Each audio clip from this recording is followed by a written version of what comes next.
The moment that question left Senator Merkley's mouth, the entire hearing room froze. Have you even read the Constitution? It wasn't theater, it wasn't politics, it was a gut punch to the very idea of justice in America. Because when the man leading the nation's top law enforcement agency can't explain the meaning of due process, it's not just embarrassing, it's terrifying. What unfolded next wasn't a clash of opinions, it was a window into the quiet unraveling of the principles that hold this country together. And by the end of this exchange, you'll see why millions are calling it one of the most revealing and alarming moments in modern politics. And you to fill the gaps. So you support the budget presented that cuts $500 million, but you also support us adding $1 billion should we choose to do that? Well, I can't not support the budget as proposed because then I would be supporting no budget. Okay. Well, we've got those two options. We do look forward to further details from you about how you plan to modify the function of FBI on these different missions that you've highlighted today so that we can give it the appropriate consideration. Director Patel, you're familiar with the Fifth Amendment. Yes, Senator. And it is really the freedom clause of the United States. It was 4 years into being a nation when Congress and the states said, hey, we have to make sure that there's not an over-aggressive government in the future that deprives us of life, liberty, or property without due process of law. And you're familiar that that applies to all persons in the United States. Yes, Senator. So there's been a lot of concern about the several hundred immigrants who were swept off the streets of America and sent to El Salvador without due process. And does that concern you? Senator, I'm not in a position to comment on whether or not they were given or not given due process or are supposed to be afforded due process. All the FBI did and all the FBI will continue to do is arrest those that have violated the law. Okay, but to arrest, you have to investigate. Have you launched an investigation of this violation of the Freedom Clause of the U.S. Constitution? Senator, I don't know that I agree with your characterization. Well, that was my first question, whether or not you agree with the Fifth Amendment and are prepared to defend it. It is your job to investigate crimes. Yes, I agree with the Fifth Amendment. I agree with the entire Constitution, and the men and women at the FBI decide. So are you going to launch an investigation of the reported violation of the due process of several hundred individuals? Again, Senator, it's not for me to call the balls and strikes on it. The men and women at the FBI who are trained to open investigations will make those calls. So you have no influence over whether an investigation is opened? I have influence over it, but you're asking me a constitutional question. I'm not a constitutional scholar. Well, it's actually not it's a question also of law. But your position is that every one of those individuals is by constitutional right afforded due process. I don't know the answer to that. I'm telling you. You haven't read the Constitution? It says all persons. I've got it right here, but what you're saying is that every single one of the illegals that was sent down to El Salvador is supposed to be given due process pursuant. Yeah, that's what the Constitution says. It says no person. It doesn't say that. It does say no person. Yeah, I'll encourage you to read it because it's also been affirmed by the Supreme Court repeatedly. In the case of Miranda versus Arizona, held the right of all individuals, regardless of citizenship status, the Supreme Court in Reno versus Flores. I mean, but it's the plain language of the Constitution. It concerns me that you're not familiar with the core concept of due process applying to all persons as written in black and white in the Constitution. As the first public defender who's ever served at the FBI as its director, I am more aware of due process than any predecessor in my seat. You are delineating between removal proceedings and criminal acts. My job is to investigate criminal acts. That's what we do. You are aware that the Fifth Amendment refers to taking away liberty, and when people are arrested on the street, detained and sent out of the country, that their liberty has been taken away. Senator, that is a constitutional question that you are asking me to answer. It's not for me to answer. The question has already been answered by the Supreme Court that they're protected, therefore it's a violation of law, and it's your responsibility to open an investigation, and you're saying today you will not do so? I am not the agency involved in removal proceedings. That is a different branch of government. So if an agency other than the FBI violates the law and the Constitution, you will not investigate because it's a different agency? I will investigate every violation of law. Well, you have, but you just said you're not investigating. No. You and I are in disagreement on what is a violation of law. I have yet to hear from the Supreme Court your position as you have adjudicated it. Well, very, very interesting, because the Supreme Court's been very clear, and I had heard you were trained in the law, so I expected maybe you would try to uphold it. You also took an oath to the Constitution. Thank you for the reminder. Well, it's important to remind you, since you're apparently unfamiliar with the very basics of the core protection of freedom in our Constitution. What I am familiar with is protecting the American public, and that's what Let me close with one question, Mr. Chairman. Will you make sure that due process in every action of the FBI is completely honored under your time as director? Will I ensure that due process is followed? Yes. Under the Constitution? Completely. Send that message throughout the FBI that due process must be followed, is constitutionally required. Make sure that it's done under your direction. Sure. Great. Thank you.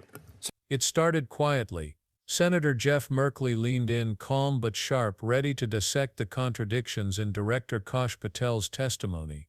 Just a day earlier, Patel had asked Congress for an additional $1 billion to fight drug trafficking and terrorism, but in his next breath he defended a budget proposal that cut $500 million from his own agency. Confused? So was everyone else. Merkley asked the obvious, which is it? Do you want us to add or to cut?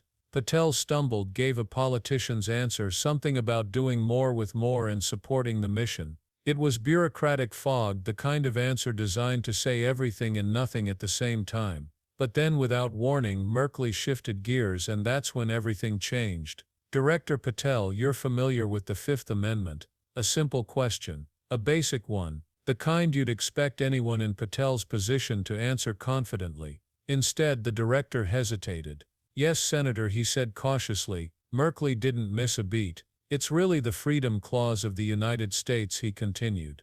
4 years after this nation was founded, Congress and the states said we have to make sure no government ever deprives anyone of life, liberty, or property without due process of law. Then he asked the question that detonated like a bomb. You're familiar that it applies to all persons in the United States. That's when Patel blinked, and the silence that followed said more than any statement could. What came next felt less like a Senate hearing and more like a slow-motion collision between ignorance and accountability. Merkley brought up reports that hundreds of immigrants had been arrested and deported to El Salvador without hearings, without legal representation, without due process. Does that concern you? He asked. Patel dodged. I'm not in a position to comment, he said. All the FBI did was arrest those who violated the law. But to arrest, Merkley reminded him, you have to investigate. And to investigate, you have to determine whether a crime occurred. So, had the FBI investigated the violation of due process itself? Patel shifted again. That's not for me to call balls and strikes. It was the kind of answer that makes people's skin crawl, not because it's wrong but because it's hollow. The Fifth Amendment isn't a technicality. It's the beating heart of American justice. It's the line between freedom and tyranny, between a government that serves its people and one that rules them. When Patel said, I'm not a constitutional scholar, Merkley's patience snapped. You don't need to be, he fired back. You just need to read it. What's haunting is how calm Patel seemed while admitting uncertainty about something every first-year law student understands. I agree with the Fifth Amendment, he said flatly, as if agreeing with gravity. But then he tried to split hairs, suggesting it didn't apply equally to everyone. That's when Merkley leaned forward, voice sharp, almost disbelieving. You haven't read the Constitution. It says all persons. I have it right here. The senator held up the document, the very one Patel claimed to uphold. And that's when the dynamic flipped. The man holding the nation's highest badge of authority was suddenly being schooled on the most fundamental promise of the Republic. The exchange grew tense. Patel repeated that it wasn't his role to determine constitutional questions. Merkley countered that the Supreme Court already had. He cited Miranda v. Arizona, where the court affirmed that the right to due process applies to everyone, citizen or not. He mentioned Reno v. Flores, another case reaffirming that principle. But Patel just deflected, mumbling about removal proceedings and different agencies. Merkley wasn't having it. If an agency other than the FBI violates the Constitution, he asked, will you investigate? Patel said, I will investigate every violation of law. But when pressed right there in real time, he refused to admit that denying due process is a violation of law. It was a masterclass in evasion, and the irony? This was coming from the very institution charged with protecting Americans from government overreach. That's when Merkley went in for the kill. You also took an oath to the Constitution, he reminded Patel. Thank you for the reminder, Patel replied dryly. It wasn't gratitude, it was deflection, but Merkley didn't blink. It's important to remind you, he said, since you seem unfamiliar with the very basics of the protections it guarantees. And that line landed like a hammer. In that moment, Merkley wasn't just talking to Patel, he was talking to America. Because this wasn't a partisan argument, it was a warning. If the director of the FBI can't clearly say whether due process applies to every person on U.S. soil, then what's left of the rule of law? This is bigger than immigration, bigger than any policy debate. It's about whether the Constitution still means what it says. Patel tried to recover. I'm familiar with protecting the American public, he said, as if that were the same thing. But that's exactly the problem. Protecting the public and protecting the Constitution are not interchangeable. One can never justify violating the other, and by pretending they are, Patel revealed something deeper, a mindset that sees law enforcement not as bound by the law, but above it. Then came the final exchange. Merkley asked one last time, directly and without emotion, will you ensure that due process is completely honored under your time as director? Patel paused. Will I ensure due process is followed? Yes, under the Constitution, Merkley added. Sure, Patel replied. And just like that the hearing ended, not with resolution but with unease. Because everyone in that room knew what they had just witnessed, a man sworn to uphold the Constitution who seemed to misunderstand its core. When the cameras stopped rolling, clips of the exchange exploded online. Some viewers called it shocking, others called it humiliating, but most called it revealing, because it exposed how fragile our institutions have become when even those leading them struggle to articulate their most basic obligations. It wasn't about political sides, it was about principle. Let's pause here for a second and really think about what this means. The Fifth Amendment isn't just another line in a dusty document, it's a firewall against government abuse. It ensures that no person, regardless of citizenship or circumstance, can be deprived of liberty without fair process. The framers chose their words carefully. No person, not no citizen, not no voter, no person, because they understood that justice to be real has to be universal. The moment you start carving out exceptions, you stop being a democracy bound by laws and start becoming a system ruled by discretion, and discretion is just power in disguise. When Patel brushed off the question as not my role, he wasn't just dodging Merkley. He was echoing a mindset that has haunted governments throughout history, the idea that responsibility is always someone else's problem. Not my department, not my jurisdiction, not my call. That's how rights erode, not with explosions, but with excuses. Every abuse of power begins with a shrug, and that's why this hearing hit so hard. Because deep down people recognized the pattern. The language of bureaucracy slowly replacing the language of morality, the word process replacing principle, the word policy replacing promise. Merkley's questions weren't just about legal definitions, they were about conscience. When Patel said he wasn't a constitutional scholar, Merkley didn't argue theory, he argued humanity. You don't need to be a scholar, he was saying, you just need to care. And maybe that's the real problem. Somewhere along the way, caring became political, defending the Constitution became partisan, asking whether people deserve fairness became controversial, but Merkley cut through that noise. He reminded the room and the millions watching that due process isn't left or right, it's right or wrong. Look closer at Patel's body language during that exchange, calm on the surface but evasive in every answer. He had the Constitution in front of him, even held it up at one point, saying, I have it right here, and that moment might be the most symbolic of all, because there's a difference between holding the Constitution and upholding it. Anyone can hold a copy, anyone can quote a line, but to uphold it means living by it, especially when it's inconvenient, especially when it challenges power. That's the tragedy of this hearing. Not that Patel made a mistake, but that he revealed a mindset that sees constitutional rights as optional, situational, negotiable. And once that mindset creeps in, democracy doesn't collapse overnight, it just slowly forgets what it was built on. one shrug at a time. But here's where the story shifts from alarming to essential, because Merkley's questioning wasn't just an attack, it was a reminder that the Constitution only works when people in power are forced to answer for it.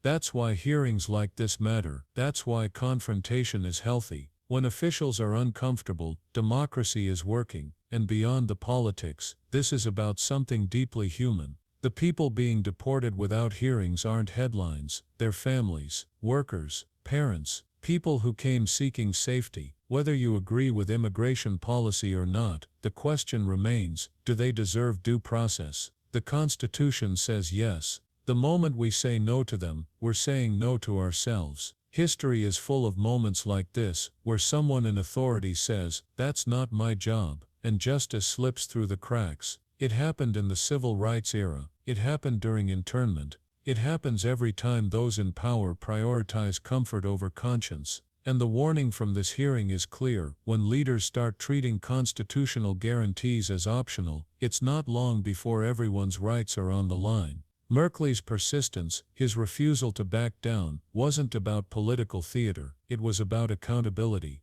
He forced Patel to confront the contradiction between his oath and his actions, and that's what democracy looks like when it's alive, not polite, not easy, but necessary. When Patel said he supported protecting the American public, it revealed how those words have been twisted, because real protection doesn't mean shielding people from danger, it means shielding liberty from those who think they're above it. That's why Merkley's final question mattered so much: will you ensure due process under your direction? It wasn't just rhetorical, it was a demand for leadership, for moral clarity, for someone to finally say yes I will, but that didn't happen. And that silence, that hesitation, echoed louder than any speech. So, what do we take away from this? Maybe that the Constitution is only as strong as the people who believe in it. Maybe that every generation has to fight the same battles to remind those in power what those words mean. Or maybe that democracy isn't destroyed in chaos, it's eroded in confusion, by people who mean well, but stand for little.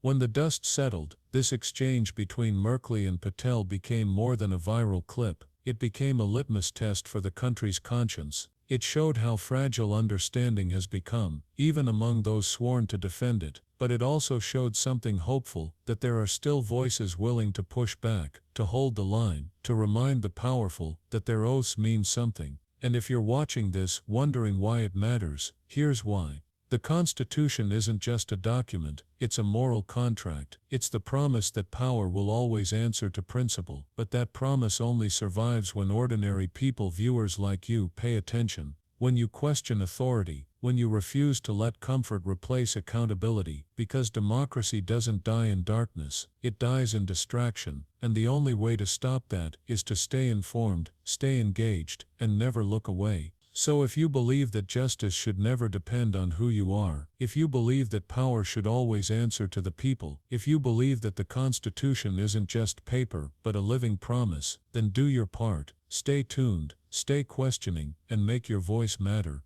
And if you found this story as important as we did, hit subscribe, drop a like, and share this video, because understanding these moments isn't about sides, it's about protecting the very idea of America, one conversation at a time.